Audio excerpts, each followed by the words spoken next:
Древние чуваши верили, что они живут в центре всего мира. Поэтому в их сказках, мифах и легендах человек занимает ключевое место в мироустройстве. Человек – дитя природы. Он – неотъемлемая ее часть. Живя в гармонии с природой, человек регулирует некоторые ее моменты, помогает или способствует многим ее явлениям.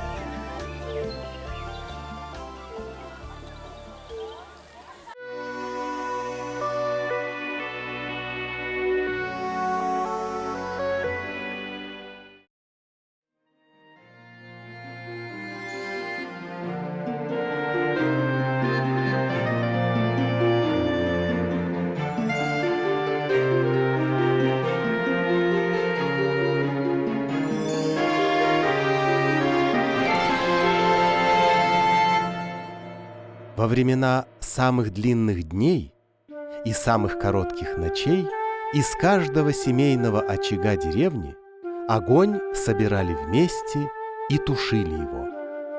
Это делалось для того, чтобы огонь не вышел из-под контроля человека и не принес ему несчастий в виде пожара.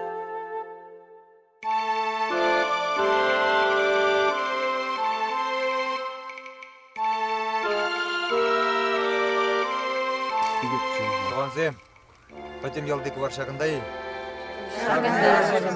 Кейсен жаурух юлмары. Абла болсам бұштылат бар. Эй, бұд, таса бұд. Есі бері ошо бадын, канлық бадын, канешлық бадын. Қале сана сүнтерет бір. Хевел тасалса бұл елесесі сана шынырен тердет бір. Ай банду бері сана нушағдарда сыран, айыптарда сыран сүндерет бір. Пуштас.